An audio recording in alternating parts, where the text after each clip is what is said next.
ازيكم يا شباب، عاملين ايه؟ معاكم ادريس سمير وحلقه جديده وكلام زملكاوي اخويا من على القهوه، اخويا من الشارع، الشارع علشان عيونكم ولا ايه؟ داون تاون الغلابه. داون تاون الغلابه بجد بنصور من اي حته، احنا بنصور من اي حته، انا طالعين نتكلم من اي مش حته عايزين ومن اي نقول على مكان. قهوه في وسط البلد بقى يلا عشان الحمد ما لله تبقاش دعايه يا باشا، الحمد لله جنب الشغل عدل بالظبط والله. احنا لامين كرسيين بالعافيه من القهوه، كرسيين والله العظيم خشب وبتاع والدنيا وكوبايات شاي اهي، كوبايات شاي بالنعناع. ايوه رجاله والله أيوة. انتوا مش غرب يعني يا رجاله والله العظيم اهو. الحلقه تحت خالص تحت يا زيزو والله. انت لسه مجدد والله العظيم بص يعني الحلقه كلها 50 جنيه والله العظيم معموله. بقول لك ايه، والله الواد الزمالك كان بيسترنا في الحاجات دي. لا يا والله نهار ابيض، لا ده الزمالك ايه ده؟ تستنى، ده انا جاي الزمالك بقى، انا جاي الزمالك، انا جاي الزمالك. انا شفت شوط اول ممتع وكلام وجروس هنتكلم وعظمه جروس، بس انت ولا لا لا لا لا انا كل حاجه جامده. هقول لك بس بجد والله. نتكلم بس على الموضوع ايه من الاول، نقسم بس نقسم. انا مبسوط. احنا دلوقتي كنا داخلين الماتش ده عايزين نعمل ايه؟ عايزين نشوف اللعيبه اللي ما بتلعبش. حلو. انا بالنسبه لي كان الماتش ده برضو نفس زي ما انت بتقول كده بالظبط، بس كانت برضو فرصه لجروس ان هو يدي اللعيبه غير اللعيبه اللي ما بتلعبش، يدي فرصه ان هو يوضح فكره في الملعب. بس احنا خلي بالك زي ما بالظبط كده ما شفنا البصمه الاخرانيه في ماتش حرس الحدود. صح. عايز اشوف برضو في اللعيبه اللي قاعده، اللعيبه اللي ما بتلعبش. صح عشان ده يبقى لا وفكره ولا في واضح ان في تدريب وفي شغل منه بالظبط. انا بقى عايز اشوف مش بس الاساسيين اللي عارفين يطبقوا الفكر، لا كمان الاحتياط. صح. ان الفكر شامل او معمول له سيلكت، تقول كده كل اللعيبه كله قادر ان هو يطبق فكر الراجل. صح. الكواليتي بقى نبقى نتكلم فيه بعدين، لكن انا بكلمك على ايه اللعيبه وصل لها الفكره. جروس بيحاول يزرع حاجه في اللعيبه فعلا. صح. بيحاول يبني حاجه. صح. طبعا على القديم لا خلاص، هو دلوقتي بيحاول يطلع من القديم شويه. لا وفكره في حاجه انت شايف، بص انا جروس كذا حاجه. اول حاجه بصماته واضحه. صح. تاني حاجه في شغل، غير ان بصماته خلي بالك هو ممكن يبقى بصمات واضحه في حاجات معينه، لكن في شغل وجمل بتتقال وبتتنفذ وبتبقى مصدر الخطوره. ما كانتش موجوده في جوميز، لا ما كانتش موجوده. مصطفى شلبي لعيب معاه مختلف تماما. فاهم الفكره؟ يعني مصطفى شلبي معاه، لا انا ده لعيب مختلف تماما، ده رابع ماتش على التوالي مصطفى شلبي يبقى ليه بصمه. ماشي. 3 اجوان واسيست. ماشي. بغض النظر عن مصطفى شلبي ده، خلي بالك هو ده حاجه الجوميز جامده جدا. ماشي. قصدي جروس حاجه جامده جدا ما كانتش بتحصل مع جوميز. فاهم الفكره؟ في تطور معاه، وده اللي كان بيتكلم فيه بقى، وده اللي كان بيتكلم فيه. خلي بالك بقى ايه زمالك حته ايه، ان هو ده هشوفه بقى ان هو مدرب كويس ولا لما يجي يطور لك شلبي. وانا قلت لك شلبي ده مش قابل للتطور. تخيل، قلت نفس الكلام برضه. تخيل جروس قادر يطلع من مكنه شلبي قماش. لا وايه يعني انت فاهم، ده بقى يطلع يخش للعمق ويشوت. شلبي بقى بيشوت يا نادر، وبيجيب اجوان من عمق يا جماعه، وبيعدي ومش عارف ايه، بقى في تنوع. فاهم الفكره؟ اللي هتقوم والله. ده جروس يا جماعه، مليون في المية. دي حاجه. الحاجه الثانيه بالنسبه لي واحنا نادينا بيها من بدري محمد عاطف. صح. واضح ان محمد عاطف ده يا جماعه لعيب جامد جدا، ولو خد ثقه ولو خد لعب افيد من ناس كتير. مشكله عاطف ان هو مش محظوظ في الفتره اللي جه فيها، ومش محظوظ بان السكواد بتاع الزمالك ما كانش فيه اللعيبه الثقيله قوي اللي تشيل معاه. انا مختلف معاك في حاجه، ان محمد عاطف كل ما يلعب واضح كلنا بنقول يا جماعه الواد ده عنده، هو عايز، سيبك من ان هو عايز الواد ده عنده حاجه، عنده كوره، هو عنده كوره. ولما بيلعب في مركزه اللي هو الوينج اليمين اللي هو مكان زيزو بيأدي فيه قوي. يعني اول نص ساعه لعبها وينج يمين، كان اول جوميز بيلعبوا وينج باك شمال، كان بيلعبوا باك. لما فاكر ماتش زد اللي اتفرجنا برضه فيه في وسط البلد وبتاع، في الدقيقه 8 في الدقيقه 89 مش عارف ايه بشماله وحطها في البعيده جون ار2. فاهم؟ النهارده نفس عامل مع عمر جابر دويتو جامد جدا، جابها جامده جدا. فاهم قصدي؟ بيخش للعمق، وده بقى الفكره بقى، يخش للعمق وعلى الطرف وبتاع. عايز اتكلم بس عن حاجه، عشان ده فعلا مظلوم بجد. مش هقول لك بقى مظلوم من كابتن حسام حسن تمام في المنتخب. عمر جابر عامل سيزون بعيدا عن الماتش المصري، في اخطاء اكيد في السيزون عموما منهم الماتش المصري يعني. طبعا عمر جابر عامل سيزون، ونقدر نتكلم عن ان هو كده 2 سيزون ان رو كده ورا بعض. عمر جابر عامل موسمين للخيال بصراحه. دي حقيقه، تفاني في الملعب. دي حقيقه، لا دي حقيقه بالظبط. وبيجي اوفرات، بيرجع تاني يرد في الدفاع، بيعمل كل الكلام ده. بيحصل اخطاء واحنا عارفين الاخطاء دي كويس جدا، وبنرجع ننتقده ونقول لا عمر انت هتكبر امتى وانت المفروض كابتن النادي، كل الكلام ده. هو كبير اصلا، لكن ان توتال في التوتال عموما عمر جابر بيأدي فعلا فتره ذهبيه في حياته. صح ذهبيه في حياته، جت متاخر بس فعلا عمر جابر فعلا بيدي رساله يا جماعه، انا فعلا كابتن من كباتن النادي. انا بدي النادي، انا مش بس ابن النادي وجاي له تيشيرت وخلاص، وانا بس من الناشئين، انا هدي النادي ده. صح. ده فعلا عمر جابر دلوقتي. انا بجد سيبنا بقى من عمر جابر ودي متفقين عليها. ماشي. احنا في خناقتين. في خناقتين طبعا. خناقه مع زمالك اه عشان جروس، تمام، يا زمالك هو كل حلقه في حد ناقص وبنتخانق معاه، الحمد لله. وخناقه الحلقه اللي معاك. فاتت الحلقه ما هو بقى الحلقه اللي فاتت قال لك وخناقه كان معاك نفسي عشان بلال يبقى موجود. ده الجزيري. انت اللي قلت، عشان ده انت اللي قلت الجزيري. كان نفسي بلال يبقى موجود. لا عشان اعتقد النهارده كل حاجه وضحت. بص اقول لك على حاجه، اعتقد ما هو يا جماعه بعيد عن الشوط خدتوا الاول بقى يعني. خدتوا بقى فكره الجمله بتاعتي بتاعت ان الجزيري انا ما اعرفش هو لعيب حلو ولا وحش. ماشي اهو الشوط هتكلم ولا الاول، اتكلم انا؟ ما انا هقول لك اهو اتكلم. الشوط الاول كورتين في الستة ياردة بدماغه، ماشي. لو اي عيل صغير حد في كان جنبه. الدنيا هيجيبها جون. الشوط الثاني سيبك من الجون الاول، بس الجون الاول تحركات مهاجم ويضغط وبتاع وغلط سليم. الجون تمام. سليم. بس الجون الثاني ده ايه ده؟ في ايه؟ رونالدو ده ليما ولا ايه؟ ايه ده بجد والله؟ ايدك والعظمه بس. بجد والله العظمة العظيم بس عشان والله العظيم. ايه يا جماعه ده؟ ما يا جماعه هيقولوا انا لك ما بص. اعرفش لعيب حلو ولا وحش. هيقولوا لك هفضل طول حياتي ما اعرفش هو لعيب حلو ولا وحش. هيقولوا لك بص اقول لك على حاجه. فرصتك جات لك. انا لو اتكلمت اتفضل. دلوقتي، ما انا هقول لك على حاجه. آه. انا لو اتكلمت دلوقتي عن سيف تمام، كل الناس مش هتيجي عشان في الكومنت صاحبك. هيقول لك صاحبه آه. وبيطبل له وعشان انت يعني عاملين لبعض فولو بتتكلموا بعض وبتاع. سيبك من كل الكلام ده خالص، سيبك من كل الكلام ده. احنا اللي يهمنا خلينا واضحين مع بعض، سيبكم من الهزار. احنا اللي يهمنا في الاخر ايه؟ الزمالك يكسب، صح، وان الزمالك يبقى كويس، صح تمام. انا بالنسبه لي وانا ورجعوا يا جماعه في الحلقه اللي انا اتكلمت فيها كنت برضو لابس نفس السويت شيرت ده، كنت بتكلم والله العظيم كنت بتكلم والله على حاجه. قلت لكم يا جماعه سيف مفيد للزمالك، سيف مفيد للزمالك، سيف مش مهاجم قليل للزمالك. احنا انتوا بس اللي اتكلمتوا لما كنا في الحلقه دي كنت مثلا بتقول ايه بس ما يبقاش محترف، يعني ما يبقاش ياخد مكان في المحترفين عندنا، ان يبقى ده كواليتي. لا يا جماعه انا شايف ان سيف الجزيري، وانا قلتها، يستحق ان هو يظل في الزمالك لسبب بسيط. يقدر يديلك في الماتش افريج 6 7 من 10.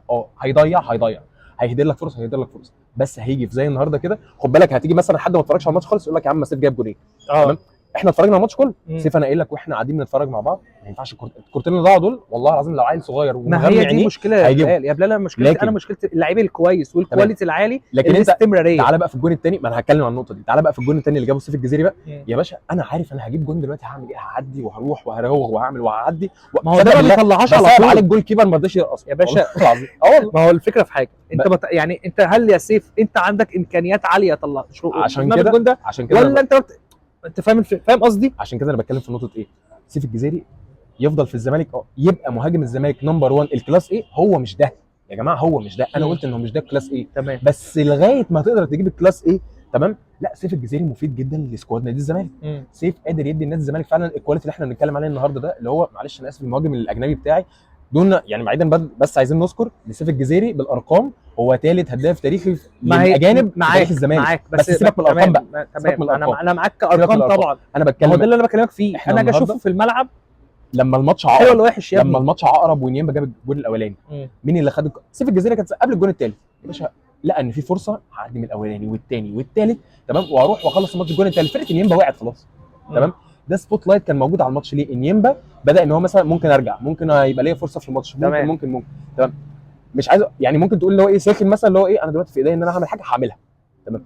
لكن سيف يا جماعه في العادي انا بتكلم ان هو في العادي مش مهاجم التوب، مش مهاجم السوبر لنادي الزمالك، مش بن شرقي يا جدعان، مش وسام ابو علي في الاهلي مثلا.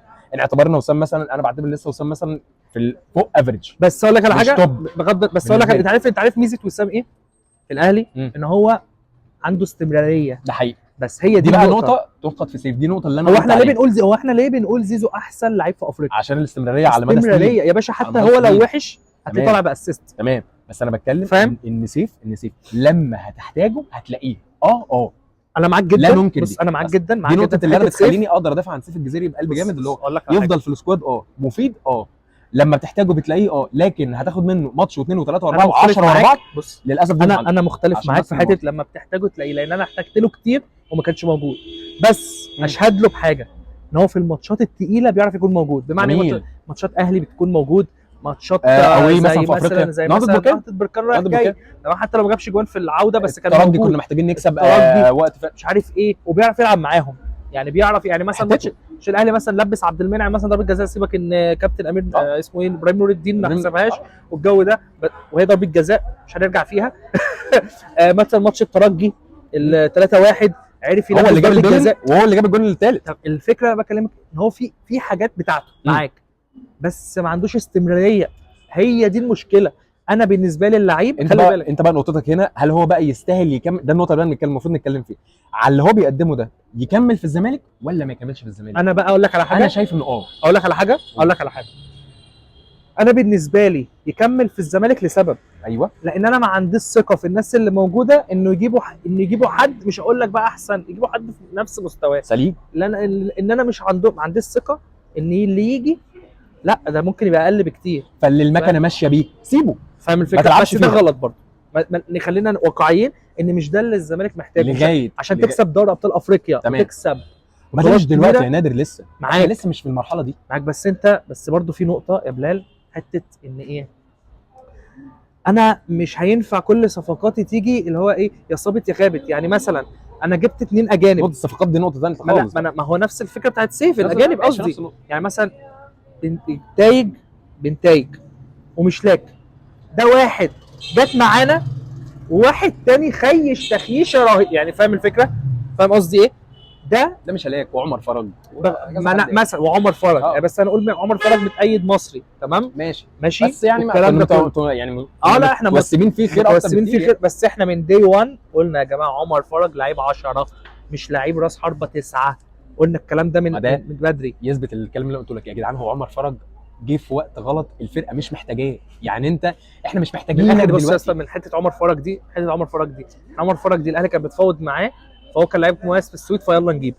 ماشي، ما هو ده بقى لكن انت مش اداره. لكن انت ما كنتش محتاجه. يعني لعيب زي عمر فرج ده انت مش محتاج. انت مشيت اوباما عشان انت مش محتاجه، فهو اوباما هو نفس، مش هقول لك هو، بس هو نفس المركز بتاعه. فاهم قصدي؟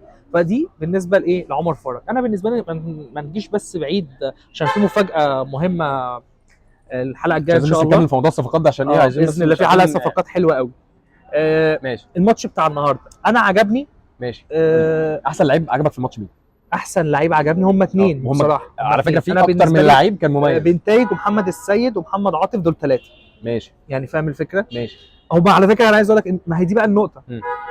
كلهم كانوا كويسين. اقول لك بميشالاك لما نزل، لا انا بقول لك اهو، بميشالاك لما نزل في كام كوره، لا نزل مش عارف ايه، حط على وشاط في كوره ثانيه ريحها محمد السيد. ريح يا ابني محترف من بولندا بيريح الكوره. يا الله على حاجه، ما هو نفس الكلام ده. انا مش هينفع. بص انا مقتنع تماما، انا اللي بشوفه بقوله. انا اكتر واحد في الدنيا ما بكره مصطفى شلبي، ما بحبوش. بس النهارده وبقاله فتره، لا 3-4 ماتشات هو سيء خلاص. يعني بدات تنطق، بس بدات تنطق. انا بالنسبه لي نفس الفكره النهارده. مش هقول لك بدات تنطق، بس هو النهارده كويس، مش كويس يعني، مش هقول لك اللي بس مش السيء جدا اللي كان موجود. كم من 10 يا ناد بذمتك مش هلاك النهارده لما نزل؟ 6.5 يا راجل صلى على النبي نفس السلام يا راجل. والله ماشي يا عم. طب تعالى ناخدها من تحت. طب انا هقول بالنسبه لي احسن لعيب النهارده في الماتش وبصراحه ولفت عين جدا بصراحه. يا جماعه احنا عندنا جوهره بجد. محمد السيد. محمد السيد بامانه الله بجد، الولد ما شاء الله عليه، جراءه وفيجن في الملعب، تمام، وبيروح وبيقطع الكوره وبيستخلص وبيمرر لزمايله، مش اناني، خد بالك. ومثلا مش بتجلي منه يلا بينا دلوقتي. مشكلتي معاه ايه؟ اسخن ويلا بينا نروح. مشكلتي معاه ايه بقى؟ معاك جدا راسي وعاقل. بس انا مشكلتي معاه حاجه، ان انا حاسس ان اصاباته كتير. لان انا شفته يعني في الشوطه اللي بقول لك عليها وشاطها مسك رجله، قبليها مسك رجله، كان في التسخين اتصاب وركن ما لعبش. قبليها كان فاهم قصدي؟ نوديها بقى نوديها للشيخ بوزيان بقى في نقطه الاحمال. والله العظيم الاحمال البدنيه، والله حبيبي جدا شيخ بوزيان، والله كنت بقى والله العظيم كنت بقف معاه في بيترو سبورت. والله انا اي حد من جهاز جروس ليه مكانه خاصه عندنا الثلاثه، والله العظيم صراحه الثلاثه، هو طبعا وجاز جدي فريرا طبعا، فاهم. فانا مبسوط قوي لان انا بحب جدي جروس ده، بحس ان هو جدي، فانا نفسي ينجح. ومع جدي جروس عمي، عشان بس نبقى واضحين مع بعض. انا عايز اقول لك هو شجره العيله اللي احنا بنتوه بيها كل السيزون دي اساسا فرق بينهم 2-3 بنلف في زواير، والله العظيم بنلف. فانا عايز اقول لك يعني، فانا بالنسبه لي لا جروس النهارده هو من ماتش الحرس وضحت ان حته ايه، ان هو الوينجات. معلش يا جماعه احنا في الشارع زي ما انتم شايفين لسه الفويس ايزوليشن مش شغال معانا قوي يعني. الوينجات اللي بتخش العمق اللي هو الفكر اللي احنا قلنا عليه وهو عايز ينفذه ده ما كانش موجود 3 4 ماتشات، جروس. وهو طلع في المؤتمرات الصحفيه قال كده. جروس في بدأت ماتش من إمتى؟ سيراميكا، جروس في ماتش سيراميكا جه في المؤتمر الصحفي قال ايوه احنا المفروض نلعب في العمق اكتر. بالظبط. قالها. ده بدأت تتنفذ من اللعيبه امتى؟ من ماتش حرس الحدود. النهارده اتطبقت تاني، فخلاص ده معناه ايه؟ ان جروس عايز وقت يشرب اللعيبه اللي موجوده فكره عشان يتنفذ. دي نقطه. تخيل هو بيعمل كده وعامل ماشي كده مع اللعيبه اللي موجوده، تخيل بقى لو في كواليتي اعلى النقطه اللي موجوده. اللي كنا بنتكلم فيها عن ان ليه جروس هو المدرب المثالي لنادي الزمالك ببساطه شديده. يا باشا هي دي القماشه، انا همشي لك بيها، هعمل لك بيها حاجه، هحاول اطبق عليها فكر هو ارقى من يعني اعلى من مستواهم بكتير، تمام، بس هحاول اعمل حاجه. ده المدرب اللي انا بحبه جدا، المدرب اللي هو ما يعطلش، ما يقولكش يا باشا انا والله انا بص اللي في ايديا انا مش عارف اعمل حاجه. تمام. زي بالظبط كده، معلش يعني بعيدا عن المقارنه طبعا ما بين السكواد، انا شايف برضو ان هم ستيل سكوادهم اعلى، زي بالظبط كده كولر في الاهلي. تمام. كولر مشكلته دلوقتي مثلا مع الخطيب، انا بفضل مثلا انا محتاج واحد واثنين وثلاثه واربعه وانت ما بتعرضش عليا، او انت مثلا ما بتجيبليش اللعيبه اللي انا وجهه نظر في حته كولر، وانت مثلا ماشي يعني مش عايزين نطول فيها، وانت مثلا مش عايز تديه، تمام، او مش عايز توفر لي اللعيبه اللي انا عايزها مثلا سي. معلش انا اسف، انت في ايدك لعيبه كواليتي عالي، احنا مش هنضحك على بعض. في النهايه ولا اللي انا بشوفه بصراحه قرارات كولر هي اللي بتظلم الاهلي في ماتشات الاهلي، مش كواليتي اللعيبه. يعني مثلا مش عشان طاهر وحش، مش عشان سيبك من كهربا، مش عشان طاهر وحش، مش عشان بيرسي وحش، مش عشان رضا وحش، مش عشان كل الكلام ده وحش، هو بايده اللي بعد لعيبه معينه، وهو بايده اللي بوظ لعيبه معينه. حته مش عايزين مثلا نتكلم في حته في الاهلي، بس انا حته كولر دي وجهه فتحت الموضوع، انا عايز وجهه نظري في حاجه يا جماعه. انا بالنسبه لي انا كولر خلاص شبع وجاب اخره، مش يقدر يدي اكتر من كده. هو بيرمي، هو طبعا في شرط جزائي كبير، هو بيرمي على الاداره كمان عايزه نيه التغيير، والنيه عند الاثنين، بس مش ما فيش حد مش عارف هتيجي منين. فاهم قصدي؟ كل واحد بيرمي على الثاني، واللي هينخ بس هي جايه، هي كده جايه اللي هينخ الاول طبعا. يعني اقول لك على حاجه، الاهلي مثلا لو خرج من افريقيا طبعا كولر كده فاداره الاهلي هتدفع حوالي 30 مليون شرط جزائي، وكولر مش عايز، انا مش هدفعهم، فاهم الفكره؟ وهكذا. لكن الاثنين بس هو شجاع كفايه ان يطلع يسلم الاداره. ما هو معنى كده اللي هو ايه، انا مشوني بقى، فاهم قصدي؟ مش عايزين تجيبوا لي لعيبه بالظبط. فاللي هو ايه، مش عايزين نخش في الحته دي. تعالى اخر حاجه وتقييم اللعيبه. ماشي، نبدا بصبحي. ماشي. بالنسبه لي صبحي اديله النهارده مثلا يعني في تصدي كده عمله جميل وبتاع، ماشي اديله النهارده 5 من 10. ماشي. انا صبحي النهارده ما اختبرش، ما اعرفش ليه، انا ما اعرفش ليه صبحي ما بيطلعش بكلين شيت بصراحه، والجون طبعا مش منه، لا لا مش منه خالص. فممكن اقول له 6 النهارده، 6 من 10. ماشي. عمر جابر النهارده 8. عمر جابر النهارده 8. عمر جابر النهارده 9. بس انا في انا ليه اتنين نزلته يا عمر جابر في لما بتيجي توصل عند الخط حاجه من الاثنين، يا الكره على الارض يعني باك باص كده على الارض، يا الكره تترفع على مستوى الدماغ، لكن انت ترفعها لي في مستوى بطني او بطن اللاعب دي مش حلو. زي جون السوبر اللي فاهم، هو كان نفس بس لا، في فرق ان انت دلوقتي بترفع ومفيش حد موجود، وفي بترفع ان في لعيبه كذا لعيب موجود، فاهم قصدي؟ دي نقطه. حسام عبد المجيد اديله 7 من 10. النهارده 7 من 10. التزم بمكانه، دي حقيقه، ما سرحش وراح نص الملعب بتوك توك، مش عارف بصراحه بيعملها ليه، بس النهارده وقف في مكانه، خلص الكوره عادي جدا ببساطه، شتت الكوره اللي المفروض تتشتت، بس عشان شحاته. نقطه. هنيجي لشحاته دلوقتي. حمزه نفس السبعه. حمزه المسلوسي اديله 7 من 10. بنتايج 8 من 10. 9. جميل. انا بنتايج 9. بنتايج دفاع، هجوم، مهاره، عارف واجبات مركزه ايه، بيخش للعمق امتى، بيغطي امتى، تاكلينج امتى. مشكلتي عليه بس ان هو بيخضنا لما بيقع على الارض، بيخضنا والله، بيموتنا من الخض كده. ما تموتناش يا بنتاج والنبي. محمد السيد ما شاء الله 7 من 10. ما شاء الله. محمد السيد النهارده اديله 8. يشتغل على موضوع التسديد، يشوط اكتر على الجون ويروح ويتجرأ. مش معنى اللي احنا بنقوله ده يا جماعه ان محمد السيد كده توب، لا هو محتاج لسه بدري. بس انا شايف في فعلا ما شاء الله جوهره حقيقيه النادي، يا رب النادي يحافظ عليها، ما نسعاش ورا ان احنا نستفيد بيها ماديا، اتمنى ان شاء الله باذن الله. طب شحاته، لا قول انت.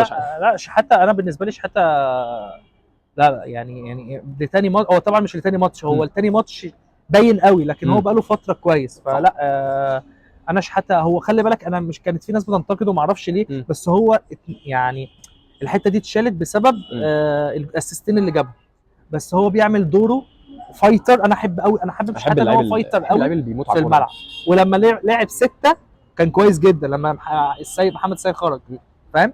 فالنهارده شحاته هديله 8 برضه. شحاته 8 برضه معاك، تمام. نفس الفكره. زيزو. لا عاطف، خلينا عاطف، ناخد ما انا قلت زيزو عشان 10. لا عاطف. انا عاطف النهارده، بص انا علشان ثقه، وعلشان انا حبه من ايام طنطا، كنت بتفرج عليه في طنطا على الماتشات بتاعت اون سبورت اللي بتيجي وبتاع مش عارف ايه، ومقتنع بيه تماما تماما تماما. هديله النهارده 9، كان ناقصه جون.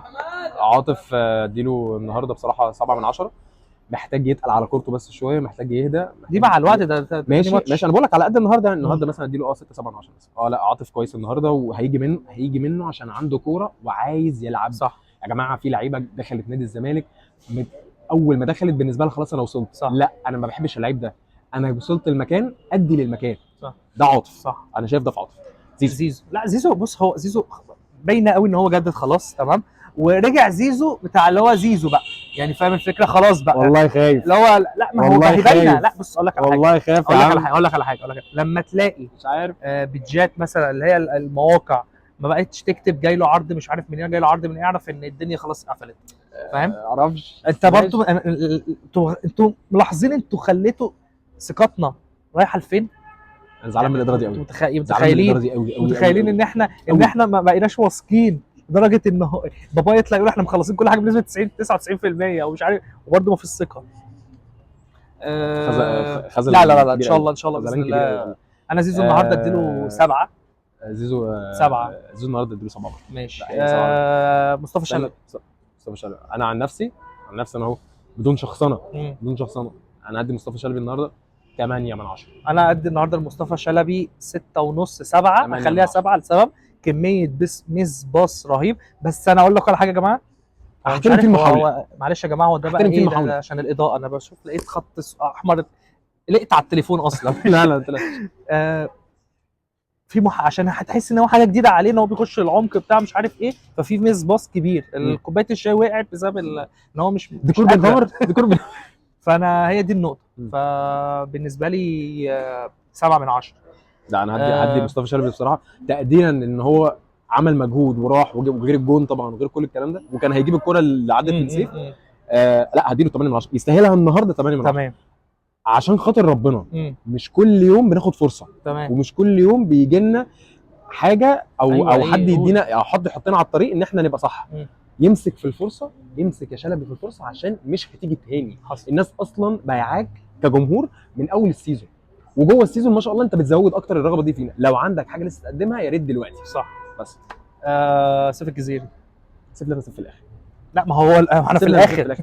لا يعني انت يا باشا تتكلم، يا باشا انت تتكلم وانا اتكلم. ماشي. انا سيف النهارده هديله 7 من 10. ليه 7 من 10؟ علشان هو جاب جون غريب تمام، والجون الاول بالنسبه له ضغط وعمل واجبات المهاجم الصح تمام. لكن هو نفس اللي انا بقوله، اللي هو ما تعرفلوش ما تمسكلوش حاجه. ضيع كورتين في ال6 ياردة دي في اي ماتش مهم مش هتجيله تاني، فاهم؟ فانا بالنسبه لي سيف النهارده 6.5 7. ماشي. النهارده صراحه عشان الواحد يبقى فير يعني، لا هدي سيف 7 من 10. تمام. هديله 7 من 10 عشان بس يا جماعه والله العظيم احنا مش بنتكلم والله ولا بتطبيل ولا احنا لجان ولا احنا ده شكل واحد بيقبض والله العظيم ولا نفسه والله لو فيها قبض والله مش هتكلم والله بس هي بتبقى يا جماعه رؤيه، هي بتبقى رؤيه بالنسبه لنا وبالنسبه للنادر او بالنسبه للزمالك. لما بيبقى معانا كل واحد فينا بيبقى شايف حاجه في اللعيب اللي هو مثلا بيتكلم عليه. هو بوصلتنا زمالك بس. انا بالنسبه لي طالما سيف بيديني في الملعب زي ما اتكلمنا في اول الحلقه، بيديني الكواليتي اللي انا عايزه 6 7 من 10 اللي يساعدوا الزمالك في ماتش مع اقرب وماتش كبير وماتش احنا محتاجين فيه ايفورت فعلا من لعيب كبير، ده بيبقى موجود فيه سيف الجزيري. عشان كده النهارده مثلا سيف ضيع كورتين بالهيد في جوه قلب منطقه الجزاء ويجيبهم اي مهاجم لسه ناشئ وكل الكلام ده. بس انا برضو شايف سيف النهارده كان بيجري على الكوره قبل ما تطلع. خلاص بقى ده انت صاحب سيف الجزيري جدا. لا سيبك بس من كل الكلام. خلاص ما احنا قلنا الكلام ده، احنا قلنا الكلام ده. هفضل عشان كده في النهايه 7 من 10 دي، وزي ما درب برضو قال عشان سيف فعلا بيدي في الملعب، عايز يدي الزمالك بنفس النقطه اللي انا بحبها في اللعيب. شكرا.